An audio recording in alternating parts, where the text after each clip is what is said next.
Bonjour à toutes et à tous, ravi de vous retrouver à Paris au trinquet Chiquito de Cambo, dans ce trinquet de, vous le voyez, de 1988 qui va accueillir un grand moment. Pierre qui est avec nous. Oui, on est très heureux d'accueillir ce moment. Cette grande première pour la pelote basque avec cette nouvelle discipline qui arrive, la parapelote. Alors Pierre Sanstaburu, vous êtes responsable à la Fédération internationale justement du développement de cette parapelote et non pas de handi-pelote. Le terme est important, Pierre. Ouais, c'est important parce que on a goût à être international aujourd'hui. On veut l'être comme le golf, comme le tennis. Ça s'appelle le para-tennis, para-golf, para-badminton. Donc on va voir aujourd'hui de la belle parapelote. Et dans cette finale France-Argentine avec les garçons qui sont en train de rentrer sur la cancha maintenant, eh bien il y a, j'allais dire, 2 garçons, quand je parlais des Français, mais même 4 garçons que vous connaissez très bien, Pierre, qui vont s'affronter aujourd'hui.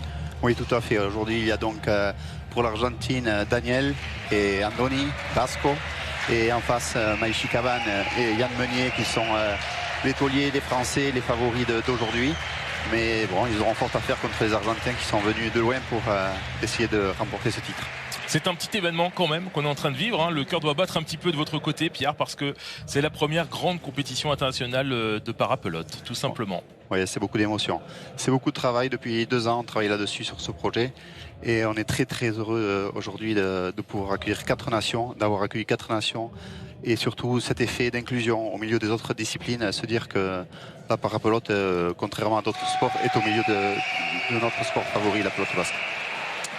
Avec la présentation officielle d'abord de l'équipe de France avec Maxime Caban et Yann Meunier. Maxime qu'on va plutôt appeler Maïchi parce que tout le monde l'appelle Maïchi. Et de l'autre côté, il y aura Andoni Erasusta et Daniel Ploteker que l'on vient de voir lever la main. Le voici, Andoni. C'est lui que l'on surnomme l'ancien en Argentine. Basco.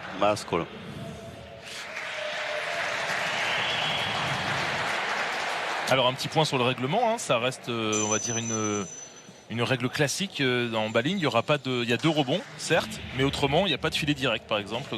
C'est un jeu indirect comme le jeu de baline, et avec la particularité d'avoir 2 rebonds et une pelote particulière, donc qu'on a mis en place il n'y a pas longtemps, et qui permet vraiment d'avoir un jeu assez spectaculaire, mais aussi un jeu adapté, c'est-à-dire un rebond pas trop grand pour pouvoir jouer en fauteuil.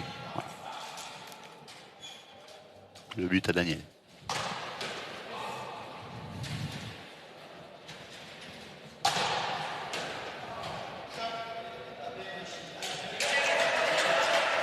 Non, Maxime qui a la particularité d'avoir les 2 mains, c'est un maniste. Il avait commencé la main nue à 6 ans. À l'Arceau, c'est un gaucher quand même. Ouais, il a toujours la baline comme côté gauche au départ. Mais il joue des 2 mains pour lui qui jouait d'abord chez les Valides, hein. Il avait commencé la pelote chez les Valides avant son accident. Il tente un revers. Allez, Basco.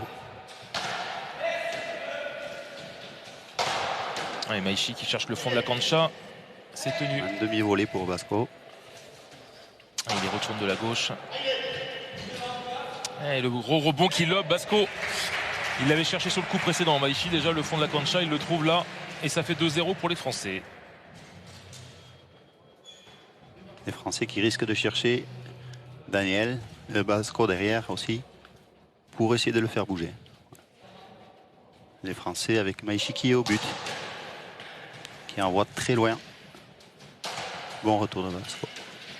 Ouais, tout proche du pan coupé. Ah, manqué. On voulait rater de Daniel. Ouais, au-dessus de la ligne d'épaule. Dani qui a une belle mobilité, une belle frappe aussi. C'est un joueur assez complet, un ancien joueur de basket qui a fait la sélection argentine au basket en para. Ouais, t'es surpris, heureusement il y a Maïchi derrière qui a suivi. Il tente un demi-mur qui ne passe pas. Et ça fait 4-0 déjà pour les Français. Logiquement, hein, on sait que dans la semaine, on les a déjà vus, que les Français sont clairement favoris aujourd'hui dans cette finale. Ils ont tout gagné en poule. Je vous rappelle, il y avait donc 4 nations avec nous. Le Brésil, le Portugal aussi, qui ont joué à la 3e place ce matin. Ah, il a cherché le coup coupé.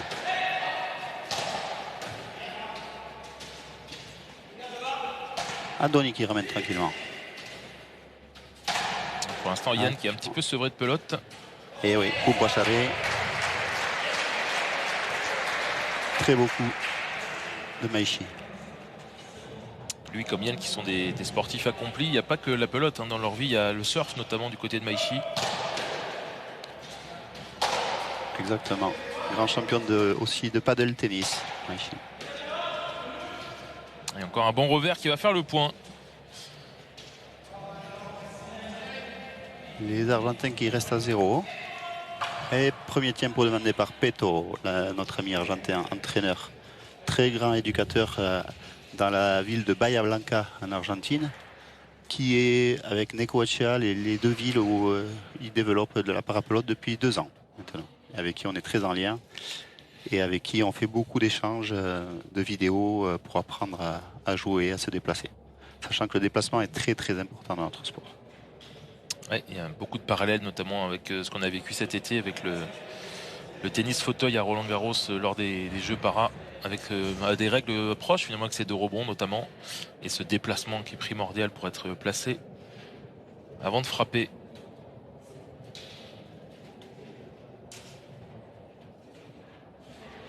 Et la parapelote où aujourd'hui nous travaillons sur d'autres catégories, des futures catégories au-delà de ce qu'on appelle la silla en espagnol, donc du fauteuil. On commence à développer d'autres catégories et prochainement vous entendrez parler de nouvelles catégories sur lesquelles on travaille au sein de la FIPV. Au but, Maxime.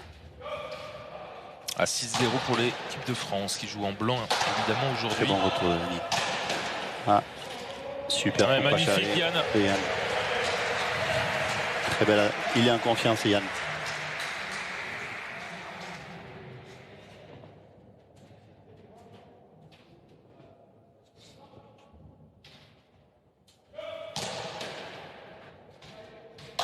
Le volet de Daniel.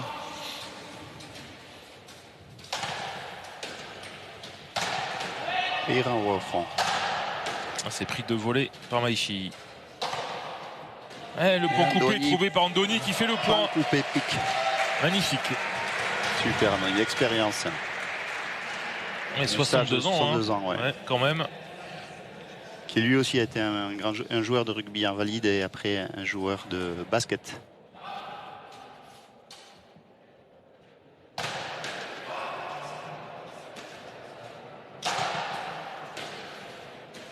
Et le magnifique encore. Il y a beaucoup d'angles. Qui se tient un peu trop loin du filet. Voilà, il essaie de couvrir un peu toute la cancha pour aider Andoni. Et là, il était un peu loin du filet. Bien trouvé. Tous les angles Maishi. Entre la gauche et la droite. Demi-faute. Deuxième but.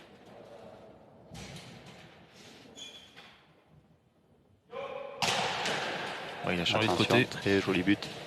Touché la paroi. Ouais, c'est dehors. C'est toujours incertain ces buts avec la paroi et ce pic. Et c'est difficile à lire. Très bien, très beau but de Maishi. 9-1 toujours. Il est long et il pique pas. Et Pasco est dessus, Andoni. Il cherche la gauche. Ouais, c'est tenu. Ça roule. Il veut soutenir, il n'est pas appelé par Andoni, mais c'était peut-être à l'arrière, c'était au milieu. Ouais. Il faut laisser passer. Ouais, c'est un peu ce qu'ils sont en train de se dire là. Ça va piquer. Très bien. Il laisse passer. C'est bien replacé. Daniel qui laisse sur Maishi encore, qui va pousser certainement à gauche. Du revers. Bien la gauche de Vasco. Et il attaque. Ouais, il attaque. Et il a vu qu'il a enfermé Daniel et il attaque le point coupé. Tactiquement, c'est parfait. Pour l'instant, ce que font les Français, ça fait 11-1 dans cette première manche. On rappelle qu'on est en international, donc on est vraiment dans les choses classiques de 7 de 15 points et une éventuelle troisième manche de 10 points si nécessaire. Le deuxième rebond et le Vasco qui ramène tranquillement. Ouais, c'est parlé. Maishi qui a pris cette pelote. C'est son troisième pour Bachari qui tente et ils sont super bien tapés avec l'angle. On se permet de jouer plus à gauche sur de la para que sur de la baline classique. Il est court. Il l'a vu avancer. Et Yann qui pousse. Ah, c'est raté aussi. Ah, c'est raté. C'est 2 fois qu'il essaye de le prendre comme ça, de voler au-dessus de la ligne d'épaule.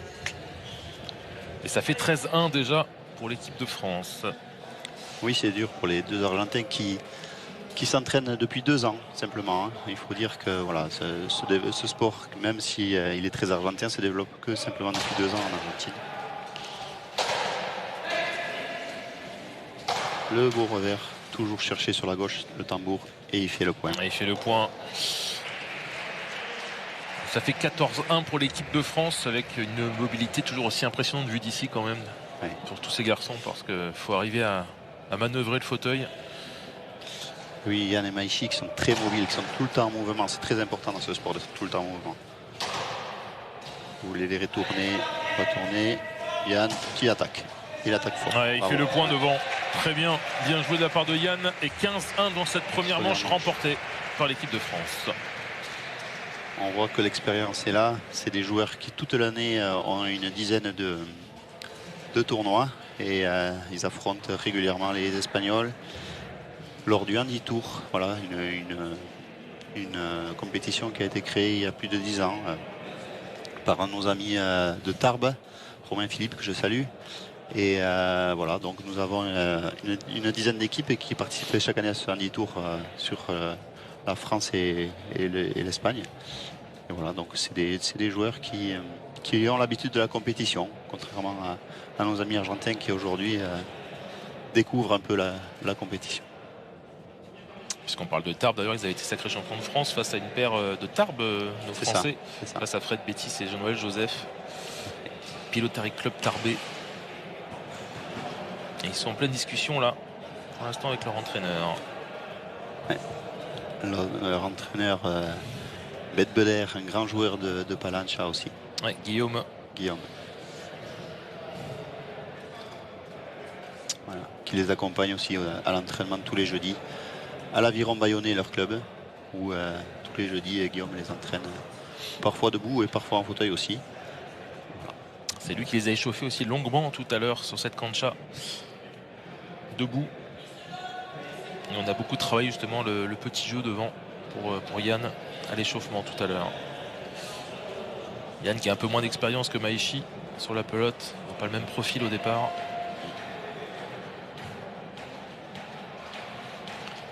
Yann a démarré plus tard la pelote.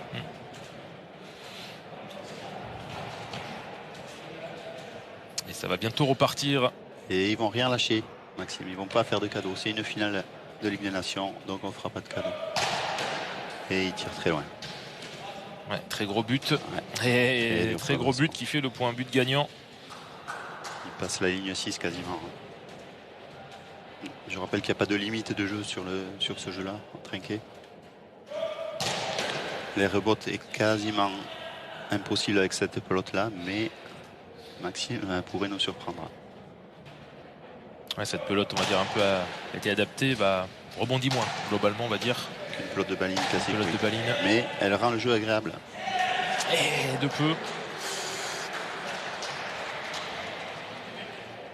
Et ça fait déjà 2-0. Pas de cadeau des Français. Non, en laissant bien dedans, on voit Maishi qui s'applique à chaque fois au but.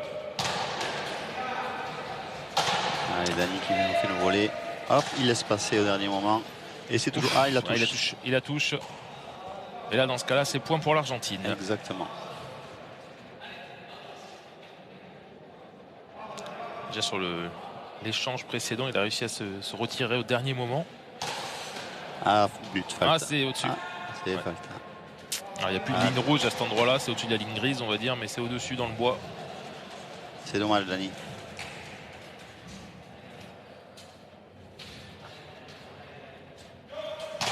Encore un but très long qui va prendre à la volée. Très beau retour. Mais Maxime avec son revers. Allez, ça pose à droite. Mais il y est. Ah, deux murs. Bien sorti Ouais, par Yann. bien sorti Vasco par Yann. qui est loin. Et l'angle parfait en plus trouvé par Yann. C'était un coup de défense au départ, ça devient un coup d'attaque. Oui, c'est de rentrer au filet. Heureusement qu'il le sort. On voit pour Andoni, c'est un peu plus dur aujourd'hui. C'est une semaine qui est longue pour eux aussi, de compétition. Elle passe. Ouais, ça reste sous la ligne rouge. Et la fameuse gauche. Et raté, mais il peut prendre. C'est pas touché.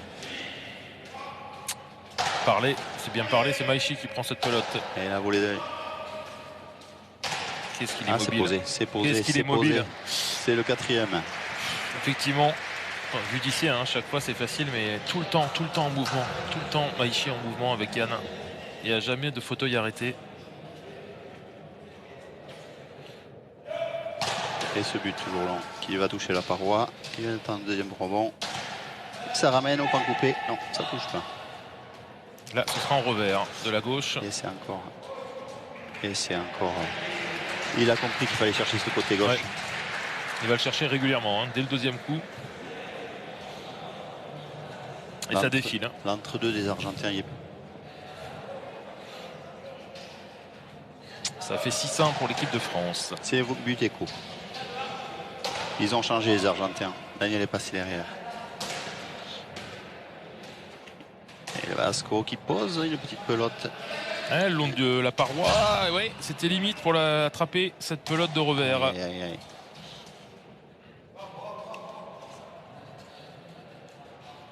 C'est difficile de la gauche pour Daniel.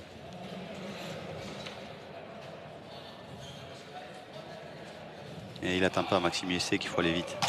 Ouais, il continue. Elle est courte, elle est falta. Il tente un but court pour les embêter. Mais c'est falta. C'est vrai qu'effectivement, il imprime surtout un rythme. Constamment, il enchaîne très très vite. Il en a besoin. C'est son fonctionnement. Regardez-le bouger. Il est toujours en mouvement.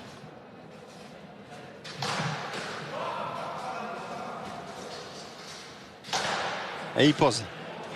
Et il tire à droite. C'est magnifique. Il a peur de rien, Maxime.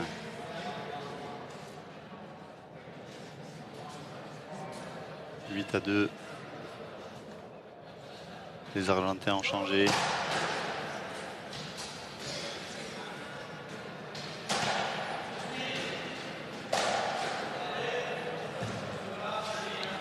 Allez, Daniel qui renvoie au milieu.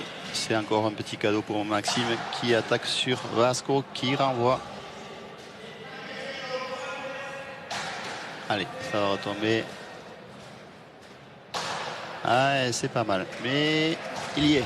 Il se bat. De mur. Yann doit défendre. Ça monte. Maxime pour reprendre. Ouais, il était lobé, Yann. Et encore ce revers de Maishi.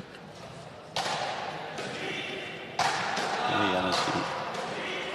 Yann qui fait sa partie aussi. Il est là aujourd'hui.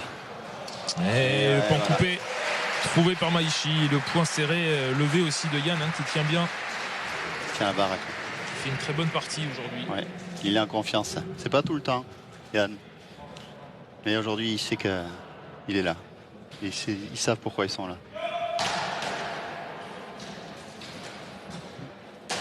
Yann Daniel.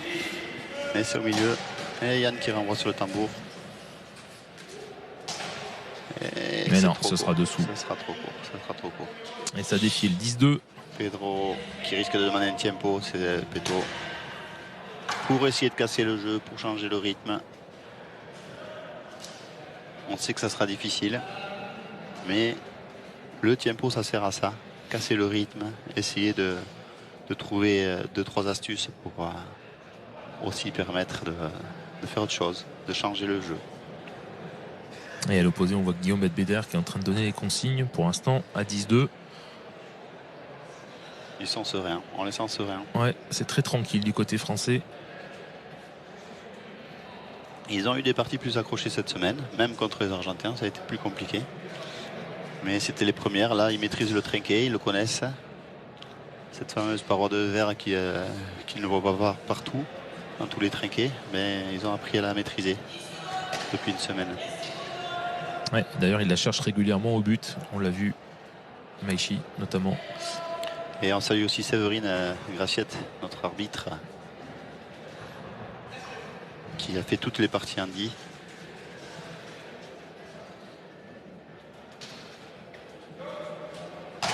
Un but long, très long même. Oui, au-delà de long. la 6.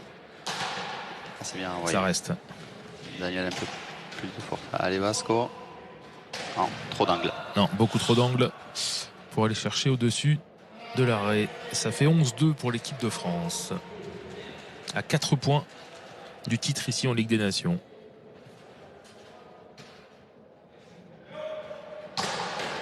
Et ça bute fort, toujours. Et juste avant là. C'est Falta. Ça s'envole, ça s'envole. Sur une demi-volée un peu ambitieuse de Yann. Mais il faut tenter quand on est en confiance.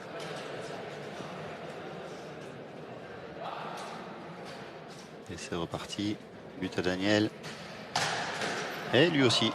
Vous voyez, il est pas loin d'avoir la puissance de Maichi aussi. Et oh, magnifique. Le deux-mur trouvé par Daniel et 11-4 pour l'Argentine. Allez, 4-11. On va faire des points les Argentins. Allez.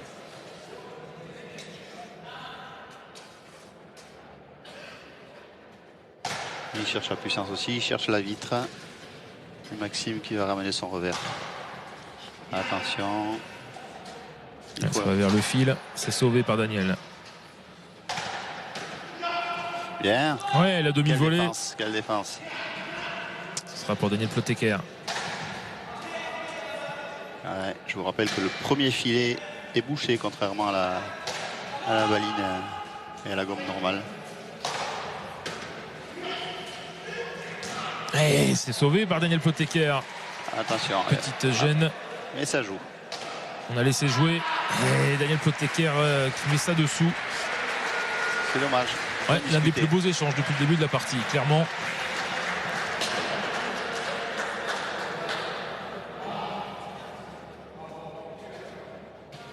Allez, certainement un but long encore. Non.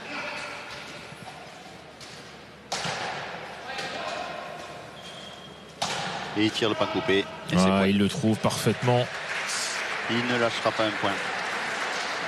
Allez, 13-4 à 2 petits points de la victoire. Et oui, je vous rappelle, c'est une compétition internationale pour la première fois, avec une médaille d'or à aller chercher pour la première fois pour eux. C'est pas rien, hein. C'est pas rien ce qu'ils sont en train de vivre. On vit quelque chose de grand dans notre sport. Ouais. C'est le début de quelque chose. Certainement que dans 2 ans, les Argentins auront un autre niveau aussi, d'autres ambitions. Et je crois que c'est dessus. Je crois que ça a été jugé dessus, au-dessus, pour quelques millimètres. Il n'y a pas eu de bruit métallique, c'est vrai. Et ça fait 14-4, peut-être la dernière pelote de la partie. Eh oui. Allez, on veut croire quelques points de plus des Argentins. Et ça va en haut. C'est en haut, c'est terminé. L'équipe de France titrée qui remporte cette première Ligue des Nations en parapelote face à l'Argentine en 2 manches. 15-1, 15-4. Belle émotion pour ces joueurs qui le méritent tant, qui ont fait beaucoup d'efforts. Nos Argentins qui ont traversé l'Atlantique pour venir à Paris. Nos amis brésiliens aussi qui seront 3e tout à l'heure. Et la 4e équipe, les Portugais aussi. Alors on va descendre chercher évidemment les premières impressions. On vous attend, Pierre, dans quelques secondes. Oui. Parce que c'est un grand moment pour les 4 joueurs. Et je peux dire même pour les 8. Vous savez, aujourd'hui, c'est presque 8 joueurs qu'on peut récompenser parce qu'ils ont fait beaucoup d'efforts. Venir à Paris n'est pas simple non plus pour le déplacement. Et je peux vous dire qu'ils ont beaucoup travaillé. Et même si la différence sportive se fait aujourd'hui, on sait que c'est le début de quelque chose. Voilà. Et on remercie d'ailleurs toutes les instances qui permettent que ce soit officiel et que ce soit la première Ligue des Nations avec des médailles. Voilà, c'est important pour toutes les personnes aujourd'hui qui jouent de se battre et d'avoir vraiment un objectif de compétition. Ils sont félicités d'ailleurs les Français par l'entraîneur brésilien qui est là. Ouais. Et on va les recueillir les premières impressions. José Duarte qui est quelqu'un d'exceptionnel qui a développé le sport au Portugal mais aussi au Brésil. On le félicite. Et ils ont le sourire, les Français. On va d'abord aller voir Maïchi Caban. Voilà, c'était un moment particulier que vous venez de vivre. C'était la première grande finale internationale en para-pelote. Et c'est l'équipe de France qui va décrocher cette première médaille d'or. Ben ouais, on est très fiers de décrocher cette victoire ensemble depuis le temps qu'on s'entraîne. Et très fiers aussi de participer pour la première fois en compétition officielle pour le parapelote. Voilà. Et on espère qu'à l'avenir, il y aura d'autres échéances comme ça et que ça va encore évoluer et qu'il y aura encore plus de nations. Et en tout cas, on est ravis. On a senti dès le départ que vous n'étiez pas là pour donner un seul point, que vous êtes resté vraiment dans votre partie du début à la fin quand même. Bah ouais, je pense qu'on était comme des guerriers, quoi. On était venus pour le titre. Dès qu'on a su qu'il y avait la Ligue des Nations, on a pensé directement au titre, quoi. Donc ouais, voilà, on était comme des guerriers sur la cancha. Yann, on vous a senti également, Yann, vraiment devant dès les premières pelotes. Au début, il n'y a pas eu beaucoup de pelotes. Derrière, dès que vous avez eu des pelotes, vous avez fait des points. On vous a senti très concentré dès le départ. Ouais, c'est le boulot de l'avant. Il ne faut pas en rater une. On était au rendez-vous à l'échéance. Et dans les grandes échéances, on est toujours au rendez-vous. Donc on espère que c'est la première d'une longue série. Avec, en plus, devant du monde. Aujourd'hui, c'est bien aussi pour la promotion de cette parapelote parce qu'on espère évidemment revoir ce beau monde dans 2 ans lors des mondiaux. C'est toujours des moments qui ont besoin de visibilité. On en manque cruellement. Avec le paralympique, on a ouvert les yeux à beaucoup de monde. Maintenant, il faut que ça continue dans ce sens-là. Il y a beaucoup de disciplines qui manquent de visibilité. Donc il n'y a plus qu'à. C'est votre job. Notamment, c'est vrai, c'est très vrai. Qu'est-ce que vous avez ressenti d'être aussi sur une cancha un peu différente? Si on est à Paris, ça vous change évidemment. C'est la première fois que vous jouiez, j'imagine, dans cette cancha là. Ben ouais, très content de monter à Paris. Et moi, je connaissais pas du tout. Je savais qu'il y avait des trinquets, des frontons, des murs à gauche, mais c'est une fierté de jouer à la capitale. Ouais, c'est pas commun. Donc vraiment, la semaine, elle a été incroyable et on a vraiment profité, quoi. Et Yann, ça va être le premier podium de votre carrière internationale dans quelques secondes. J'imagine que ça bat un petit peu quand même là. Ouais, c'est une grande fierté d'avoir bien marqué la première. Et j'avais déjà vécu des moments internationaux dans d'autres disciplines parasportives, mais la pelote, ça me tient particulièrement à cœur et très fier d'avoir accroché la première. Il y a un garçon derrière moi qui vient de s'approcher, vous connaissez bien, c'est Pierre Sorsa Buru qui était aux commentaires et qui est au développement à la Fédération internationale de cette parapelote. Pierre, c'est un moment particulier qu'on vient de vivre, on le sent, il y a quand même de l'émotion chez tous ces garçons parce qu'ils vont vivre le premier podium international de leur carrière. Tout à fait, Benoît. C'est beaucoup d'émotions même pour moi. Je vous dis, depuis 2 ans qu'on travaille là-dessus, depuis 2 ans qu'on va chercher des pays, comme a dit le président Casobon, il faut aller chercher des nations, des drapeaux. Et là, on en a 4 aujourd'hui. On en aura, j'espère, 6 dans 2 ans, ou 8, ou 10. En tout cas, voilà, c'était... même si la finale s'est jouée dans un sens, je pense quand même que on voit ce que ça peut donner et on est très content de ça, on est très heureux de pouvoir faire ça. Et le parallèle est intéressant parce que le tennis fauteuil lors des Jeux Para était finalement à quelques centaines de mètres d'ici, du côté de Roland-Garros. On n'est vraiment pas loin, la passation, le relais est passé. Et vous retrouverez Maxime, si vous voulez, la semaine prochaine sur le Châtrier qui jouera au padel. C'est ça. Ouais, voilà. Donc c'est assez formidable. C'est un garçon très complet, on l'a vu aujourd'hui, mais les autres n'ont pas démérité, et surtout les 4, quoi. Les 8. Je félicite les 8. Même si que 6 sur le podium, vraiment les Portugais et les Brésiliens sont venus ensemble du Portugal en voiture. Ils ont fait beaucoup d'efforts aussi. Donc je les félicite. Voilà. C'est beaucoup d'émotion. Et c'est la conclusion de 2 grosses années de travail pour en arriver là aujourd'hui. Exactement. 2 années de travail où on fait de la vidéo avec les Argentins, on fait de la vidéo avec les Portugais, avec les Brésiliens. Et on travaille, voilà. Après, on sait qu'il y a encore du boulot, vous l'avez vu aujourd'hui, mais vraiment, c'est des mecs formidables. Voilà. Et on espère aussi qu'il n'y aura pas que des mecs. Voilà. On va développer tout ça pour qu'il y ait aussi une compétition féminine. Voilà. Et comme je le disais tout à l'heure à l'antenne, d'autres catégories. Voilà. On y pense déjà. On pense au frontball qui est l'avenir aussi de la pelote. Et il y aura une catégorie spéciale sur le frontball, je pense, l'année prochaine.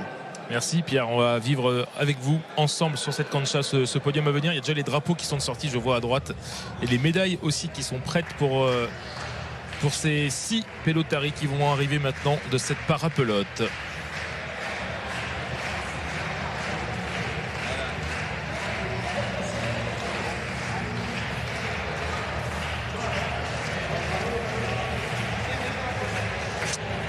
Avec donc les Brésiliens que l'on voit passer qui seront sur la 3e marche du podium.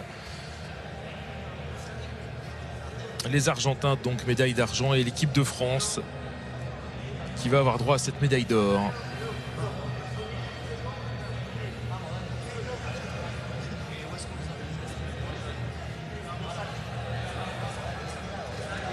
Ça se met en place.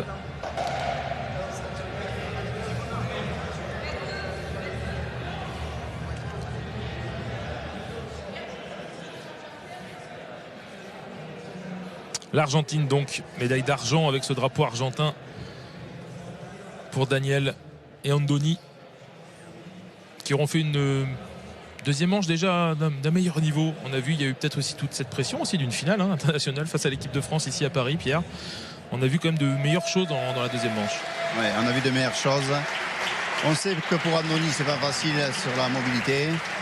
Et Daniel, qui vient de démarrer aussi ce sport-là, je pense que d'ici 2 ans, on aura un autre gars en face qui saura démontrer les choses. Et vous voyez aussi sur les images le fameux Juan Pedro Goni, qui est vraiment quelqu'un de formidable, très, très pédagogue et qui tous les jours les entraîne aussi.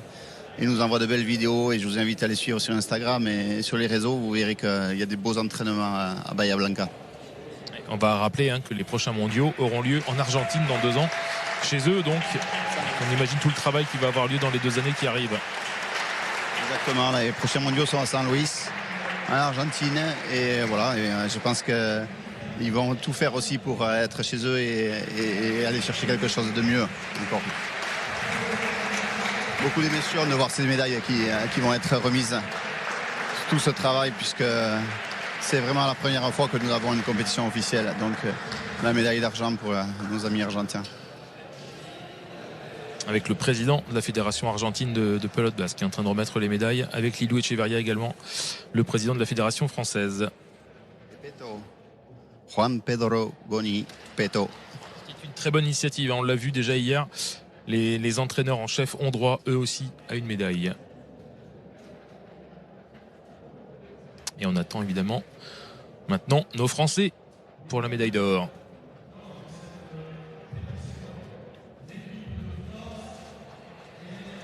Et les médailles qui seront remises par un homme qui a envie de développer justement cette parapelote avec vous, c'est Xavier Cazobon, le président de la Fédération internationale.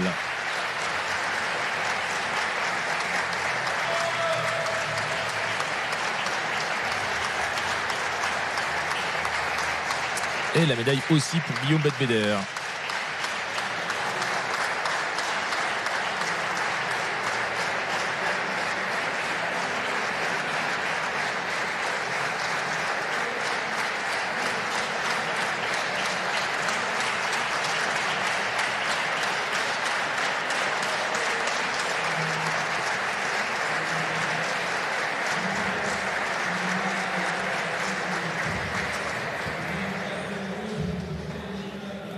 La photo officielle de ce podium, le premier podium international de parapelote dans une compétition internationale. On retiendra que ça a eu lieu ici à Paris, dans ce trinquet de Chiquito de Cambo.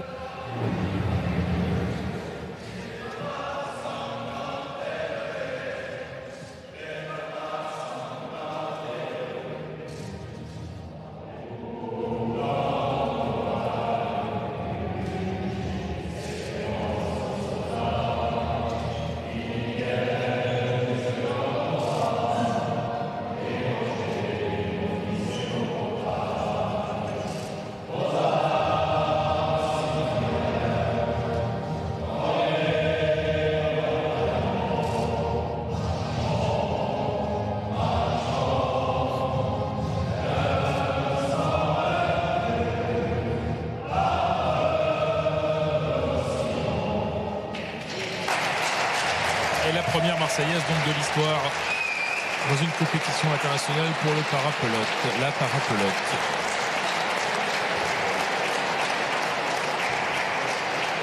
On va rappeler que sur les antennes de Noah, eh bien, on a 4 finales à vivre aujourd'hui. C'était la première et il y a encore 3 finales à vivre. Avec eh bien, la prochaine finale, ce sera la main nue, tête à tête, avec un duel qui promet énormément entre Baptiste Ducassou et Luis Sanchez. France-Espagne à venir dans quelques secondes, maintenant quelques minutes.